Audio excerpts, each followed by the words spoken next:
दोस्तों prelims 2024 over हो चुका है। सबसे बड़ा क्वेश्चन जो आपके पास होगा, व्हाट टू डू नाउ, क्या करना है अब। सबसे ज़्यादा चीज़ें जो आपको आने वाले कुछ दिनों में देखने को मिलेंगी वो ये देखने को मिलेंगी कि पास हो रहे हैं या फेल हो रहे हैं। उस पर या तो आप वेट कर सकते हो अपने रिज़ल्ट का, या फिर उस पर डिबेट कर सकते हो। आप इस चीज़ पे डिबेट कर सकते हो कि पेपर इजी था, टफ़ था। मेरे हिसाब से पेपर इतना भी इजी नहीं था, टफ़ था। ऐसा नहीं कि 2016 या 2017 टाइप हो गया कि 125 130 का टफ जा रही है। काफ़ी डिफ़िकल्ट पेपर था, फैक्चुअल था। इन्वायरमेंट के क्वेश्चंस अभी भी डिफ़िकल्ट हैं। ज्योग्राफी सबसे करते हुए नहीं बन रही है। पॉलिटी में चीज़ें आपको रिकॉल करनी थी, मॉडर्न हिस्ट्री से कुछ था नहीं। एंशियंट और मीडिएवल के जो क्वेश्चंस थे अगेन डिफ़िकल्ट थे। 2023 से आसान था, एलिमिनेशन का रोल काफ़ी है इस बार, बट फिर भी पेपर टफ ही है, हलवा नहीं है। यूपीएससी जो अपना स्टैंडर्ड मेंटेन करता है वो तो स्टैंडर्ड मेंटेन किया ही है, बस जो एक पीक थी कि 2023 में उन्होंने टफनेस का पीक ले आए थे, उससे थोड़ा नीचे ज़रूर ले गए। सी सेट भी डिफ़िकल्ट था और मेरे हिसाब से 2023 से आसान था, बट 2022 से डिफ़िकल्ट ही है। बस मैं ये मान के चल रहा हूँ कि 2023 का पेपर देखकर लोगों ने सी सेट पेपर को सीरियसली लेना शुरू कर दिया। वही शायद यूपीएससी का मैसेज भी था कि इस इंपॉर्टेंट पेपर को आप छोड़ के मत जाओ। तो अब आप या तो इन डिबेट्स पे लगे रहोगे, या फिर जो काम की बात है, मुद्दे की बात है, उस पर आते हैं। पहली चीज़ कि अगर आप पास हो रहे हो, आपको क्लियर पता है कि मैं क्लियरली पास हो रहा हूँ या क्लियरली फेल हो रहा हूँ। एक ये इन्वर्टेड कर्व डिस्ट्रीब्यूशन होता है, इसमें आपको ये पता होता है कि ये कट ऑफ जोन है। अगर आप इसके आसपास हो तो आप डिबेट करोगे, लेकिन अगर आप काफ़ी आगे हो या काफ़ी पीछे तो आपको क्लियर है कि मैं या तो फेल हो रहा हूँ या पास हो रहा हूँ। राइट, अगर 50 नंबर ही आ रहे हैं या 100 के ऊपर नंबर आ रहे हैं तो आपको अपना रिजल्ट क्लियर है। उस केस में आपको नेक्स्ट अटेम्प्ट की तैयारी अभी से शुरू करनी चाहिए। राइट, अब क्योंकि आप ऑलरेडी एक अटेम्प्ट दे चुके हो मिनिमम, जो अगर आपने फर्स्ट अटेम्प्ट दिया होगा तो आपका स्टैटिक तैयार है, आपने करंट अफेयर्स पढ़े हैं और पीवाईक्यूज आपके पढ़े हुए होंगे। आपको बेसिकली क्या करना है, प्रॉब्लम कहाँ आ रही है। एक जो फैक्चुअल क्वेश्चंस हैं वो इस साल से ही नहीं, पिछले कई सालों से आ रहे हैं। तो जो ल्यूसेंट जीके है वो थोड़ा सा आपको ऐड करनी पड़ेगी। सिनॉप्सिस में हम इसे ब्लॉगिंग की फॉर्म में ऐड करेंगे कि ब्लॉग जाके आप पढ़ लो, एंड ई बुक इसकी अवेलेबल होगी। लेक्चर्स इस पर शायद अवेलेबल नहीं होंगे। प्लस अगर आप जो स्टेट जीके है उसकी तैयारी कर रहे हो, साथ में करते रहो, चाहे वो सी सेट का पेपर हो या पेपर 1 हो, वो चीज़ें आपको देखनी पड़े। फैक्चुअल क्वेश्चंस तभी सॉल्व हो सकते हैं, उनका बहुत ज़्यादा कुछ लेना देना है नहीं। करंट अफेयर्स जैसा एक्सपेक्टेड था वैसा ही है, और पीवाईक्यूज आपको बहुत सीरियसली करने पड़ेंगे। जेन्युइनली 5-7 साल से 10 साल के पीवाईक्यूज से काम नहीं चलेगा। आप अगर कर सकते हो तो यूपीएससी के ही 30 से 40 साल के पीवाईक्यूज करो। काफ़ी क्वेश्चन है जो बहुत पुराने टाइम से पूछे हैं। राइट, जैसे वो मटर वाला क्वेश्चन है, पी फैमिली हो गया।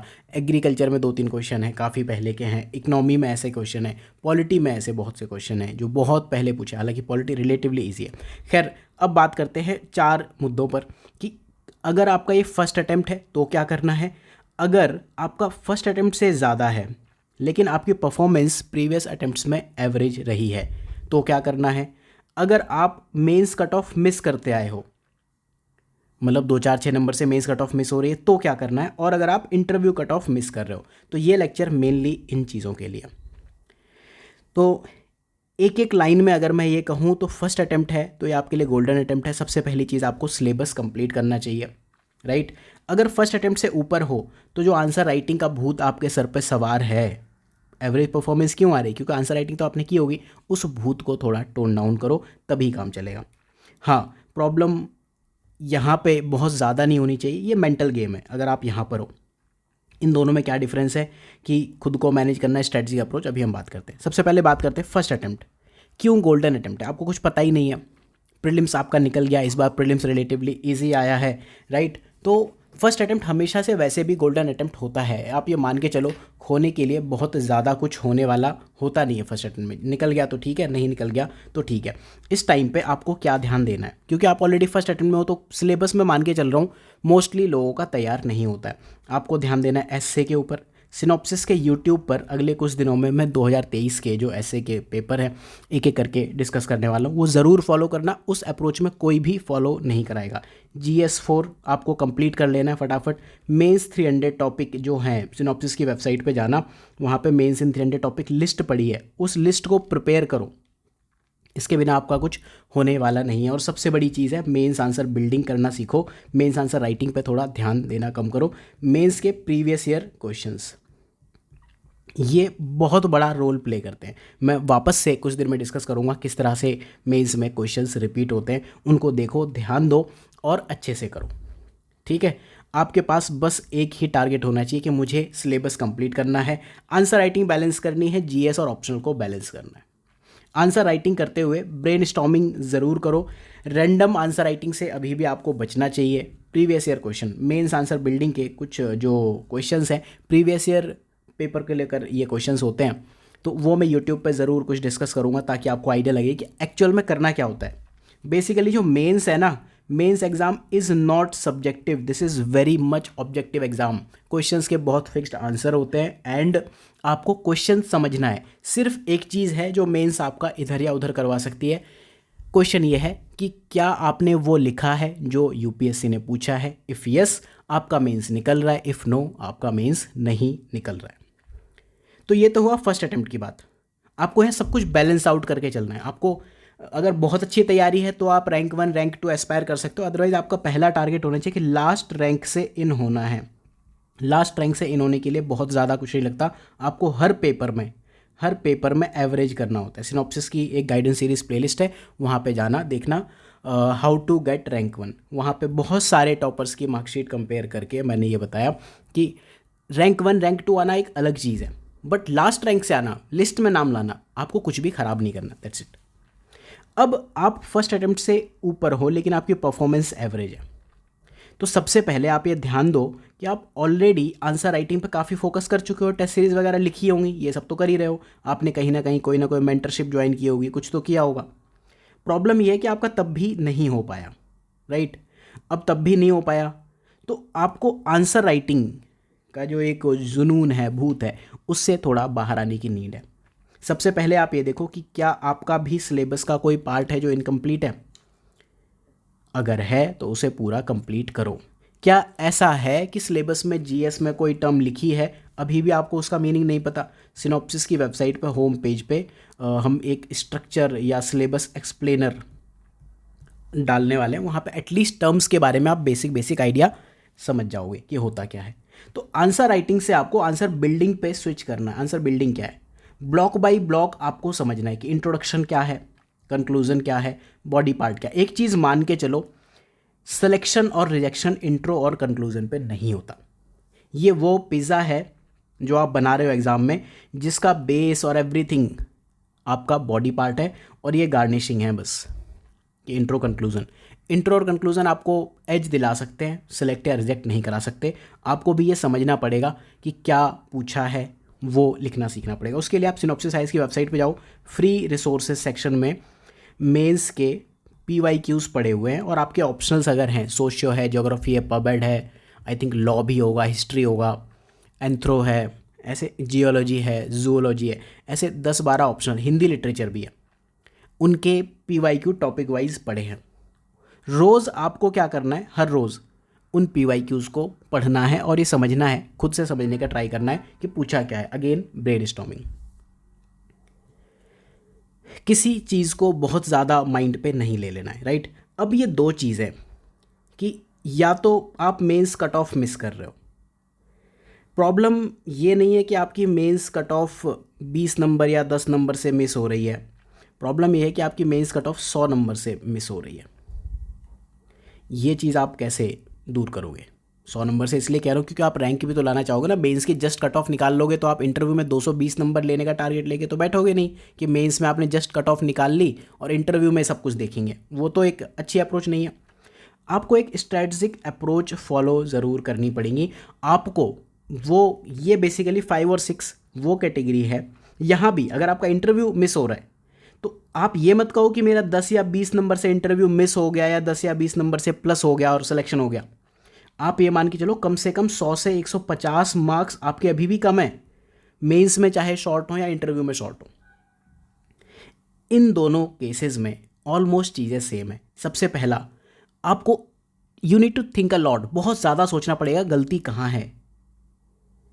आपका गेम मेनली मेंटल है, प्रैक्टिकल तो है, थ्योरेटिकल है, सब कुछ है, नॉलेज गेम है। ऐसा क्या है जो 5 और 6 में अगर आप इस कैटेगरी में आते हो आपको नहीं आता। आंसर राइटिंग आपने की होगी, PYQ आपने किए होंगे, एग्ज़ाम में सब्जेक्ट्स जो भी हैं आपने बढ़िया से करके गए होंगे, सिलेबस भी ठीक ठाक वे में आपने कंप्लीट किया होगा। प्रॉब्लम मेंटल लेवल पे, उसको जो सॉल्यूशन है वो भी मेंटल लेवल पे आएगा। अब चैलेंज ये है करेक्ट कैसे करें। मैं ये कहूँगा अगर आप 5 और 6 में हो तो जो आंसर राइटिंग है उसको 1 से 2 महीने कंप्लीटली स्टॉप कर दो, अभी लास्ट मंथ के लिए रखो आंसर राइटिंग। वो भी जो कुछ सिमुलेटर टेस्ट होते हैं ना, जैसे सिनॉप्सिस की मेंस टेस्ट सीरीज़ में क्या है, जो 8 टेस्ट हैं लास्ट के फुल लेंथ टेस्ट हैं, क्या है डे 1 उसमें GS1 GS2 मॉर्निंग में होता है, और मतलब मॉर्निंग इवनिंग, नेक्स्ट डे फिर GS3 GS4 2 दिन का है। फिर अगले वीक या 15 दिन बाद फिर से ऐसे 4 टेस्ट होते हैं, उससे 1 या 2 दिन पहले ऐसे का। तो इस तरह से जो भी कोचिंग आपको सिमुलेटर टेस्ट प्रोवाइड करती हो वो लिखना। You need to write a lot, आपको काफ़ी लिखना है, लेकिन आंसर राइटिंग नहीं करनी है। रैंडम आंसर राइटिंग कर रहे हैं 7 मिनट में, उससे कुछ नहीं हो रहा, राइट। आपको बेसिकली क्वेश्चन समझने की नीड है। आप ये समझो कि अगर 2 से 3 मिनट में भी क्वेश्चन आपने समझ लिया, if you are understanding the question, तो फिर एग्ज़ाम में जो आपको बचे हुए 3 या 4 मिनट मिले उसमें लिख लोगे, उसमें आप लिख लोगे इस चीज़ को। ये हम मेंस आंसर बिल्डिंग के कुछ जो लेक्चर्स लेके आएंगे यूट्यूब पर, उस पर डिस्कस करेंगे, राइट। तो मेन कहानी ये है, मुझे नहीं लगता कि आपको कोई कोर्सेज ज्वाइन करने की नीड पड़नी चाहिए, किसी मेंटरशिप की नीड पड़नी चाहिए, किसी भी ग्रुप की नीड पड़नी चाहिए, नहीं पड़नी चाहिए। टाइमली गाइडेंस आपको यूट्यूब पे मिलता रहेगा, राइट। अब PYQs जो हैं आपके लिए बहुत बड़ा रोल प्ले करते हैं। You need to PYQ read a lot. Unsolved PYQs आपको पढ़ने पड़ेंगे। उससे क्या होगा, आपको ट्रेंड समझ में आएगा, नेचर ऑफ क्वेश्चन समझ में आएगा। ऑप्शनल में इनफैक्ट अनसॉल्व्ड PYQ को देखकर आप न्यू क्वेश्चंस जो आने वाले हैं वो प्रिडिक्ट कर सकते हो। फॉर एग्जांपल अभी किसी टॉपिक में मान लो 5 सब टॉपिक हैं, 4 पे UPSC पूछ चुका है, ऑप्शनल की बात कर रहा हूँ मैं, 4 टॉपिक पे UPSC पूछ चुका है, बचा तो 5th टॉपिक है ना, तो इस पे आने के चांसेस ज़रूर हैं। जब UPSC को नया क्वेश्चन पूछना होगा आपको सरप्राइज करेगा। फॉर एग्जाम्पल अगर मैं ज्योग्राफी ऑप्शनल में बात करूँ, अगर उन्होंने 5 साइकिल ऑफ इरोजन एक टॉपिक है, इसमें टोटल 6 साइकिल ऑफ इरोजन है, रिवर की है, मैरीन है, कास्ट है, ये सब टर्म्स तो GS वाले भी समझते होंगे ना, ग्लेशियल है, पेरी ग्लेशियल है और विंड की है। तो उन्होंने अगर आज तक बाकी 5 पूछी हैं और पेरी ग्लेशियल नहीं पूछी है, तो जब भी UPSC को सरप्राइज करना होगा इसी टॉपिक से करेंगे। ऑप्शनल में एक चीज़ और देखो, ऐसा कौन सा टॉपिक है जिससे आज तक 0 क्वेश्चंस पूछे गए हैं, उससे भी क्वेश्चंस पूछने के बहुत हाई चांसेस हैं। ऐसे अगेन आप उसी अप्रोच से करोगे। सिनॉप्सिस के जो ऐसे के जो आर्टिकल्स हैं सिनॉप्सिस के 2023 के, आप सर्च करो, बहुत हाई रैंक करते हैं गूगल पे, बहुत ज़्यादा सर्च किया, बहुत लोगों ने रेफ़र किया, अच्छे मार्क्स लोग लेके आए हैं। एंड एक चीज़ आपको समझनी है, optional is not about thinkers. जो मेंस आंसर बिल्डिंग कोर्स है उसमें मैं ये चीज़ सिखाने वाला हूँ, ऑप्शनल और थिंकर में डिफरेंस क्या है। प्लस सिनॉप्सिस की वेबसाइट पे जाके आपको एक आर्टिकल देखना है, अंडरस्टैंड ऑप्शनल फॉर UPSC। आपको एक चीज़ दिखा देता हूँ, आपको विजिट करना है सिनॉप्सिस और अंडरस्टैंड ऑप्शनल फॉर UPSC। ये काफ़ी लंबे टाइम से मैं करना चाह रहा था, तो वीडियोस तो सबके लिए अवेलेबल नहीं होंगे। बेसिकली जैसे ये है टॉपिक, ठीक है, तो टेक्निकली जैसे सोशियो ऑप्शनल है, अभी सोशियो से शुरू किया है पहली 4 यूनिट की सिलेबस में कॉन्सेप्ट्स लिखा है, स्ट्रैटिफिकेशन में equality, inequality, hierarchy, exclusion, poverty, deprivation, ये इतनी टर्म्स हैं। आपको क्या करना है, मेन चीज़ ये है, इक्वालिटी पे बेसिक पता होना चाहिए। एक केस स्टडी, यहाँ ना हम थिंकर्स की बात कर रहे हैं, हम कोई टेक्निकलिटीज़ में नहीं जा रहे हैं, हम बिल्कुल बेसिक चीज़ें समझ रहे हैं कि इक्वालिटी क्या होती है, इनइक्वालिटी क्या होती है, एक एग्जांपल के साथ, हायरार्की क्या है, एक्सक्लूजन बेसिकली टर्म एंड उसका एक एग्जांपल है केस स्टडी। डेप्रिवेशन क्या होता है, थ्योरीज ऑफ सोशल स्ट्रैटिफिकेशन, अगर थ्योरीज हैं तो स्ट्रक्चरल फंक्शनलिस्ट थ्योरी क्या कहती है, 2 या 3 लाइन में आपको बताने में कैपेबल होना चाहिए। अगर मैं आपसे कहूं कि मार्क्स की थ्योरी क्या कहती है स्ट्रैटिफिकेशन के बारे में, या वेबर की, या कॉन्फ्लिक्ट थ्योरी, या इंटरसेक्शनैलिटी, मुझे नहीं लगता आपने लास्ट 2 थ्योरीज पढ़ी भी होंगी। तो ये वो चीज़ है कि अगर UPSC को रेगुलर क्वेश्चन पूछने, जो मैं अभी आप बात कर रहा था, तो या तो वो पूछेगा आपका स्ट्रक्चरल फंक्शनलिस्ट थ्योरी से, या मार्क्सिस्ट थ्योरी से, या वेबर की थ्योरी से। लेकिन अगर उनको न्यू चीज़ें पूछनी है जो बुक में मिलती हैं, कॉन्फ्लिक्ट थ्योरी और इंटरसेक्शनैलिटी थ्योरी, बुक्स में या रिसर्च पेपर में अगर आपको ये मिल रही हैं तो इनसे क्वेश्चंस पूछेगा। डायमेंशन है, क्लास की डायमेंशन, स्टेटस ग्रुप क्या होता है, जेंडर। तो बेसिकली ये आर्टिकल आप पढ़ना बहुत ज़्यादा इंपॉर्टेंट रोल आपकी प्रिपरेशन में प्ले करने वाला है। कोई भी अटेम्प्ट है आपको ये आर्टिकल ज़रूर पढ़ने चाहिए, ठीक है। So thank you for watching. Last में एक चीज़ और मैं आपको कहूँगा कि जो सिनॉप्सिस का ये वाला प्रीलिम्स का पेपर का सॉल्यूशन है, यहाँ पर हम ऑलरेडी ये एक्सप्लेनेशन वगैरह दे चुके हैं। इसमें कुछ एक्सप्लेनेशन जो MSGP कोर्स में हो, जैसे डीलिमिटेशन कमीशन, वो हम एक्सप्लेनेशन और ऐड करेंगे। जैसे नेक्स्ट क्वेश्चन में हम जो चीज़ें ऐड करेंगे वो हैं, इस टॉपिक के ऊपर नोट्स आपको मिलेंगे, 8th शेड्यूल के ऊपर नोट्स मिलेंगे। इस तरह से जो भी इंपॉर्टेंट चीज़ें हैं वो हम ज़रूर करने वाले हैं। Thank you for watching. I hope कि ये लेक्चर आपके लिए हेल्पफुल रहेगा। एक चीज़ माइंड में रखनी है, यूट्यूब पे जैसे जैसे टाइम बढ़ता जाएगा, आने वाले दिनों में आपको डिस्ट्रैक्शन काफ़ी दिखेगा। तो if you are following synopsis IAS, follow only synopsis IAS, बाकी सब छोड़ दो। सब मोह माया है, सब मोह माया है। किसी एक चीज़ को जिस पे आपने स्टिक कर लिया है उसको फॉलो करो, दूसरे की नीड आपको पड़ेगी नहीं। राइट? ठीक है, इस बात के साथ विराम देते अपनी बात को। मिलेंगे नेक्स्ट गाइडेंस लेक्चर में। Thank you.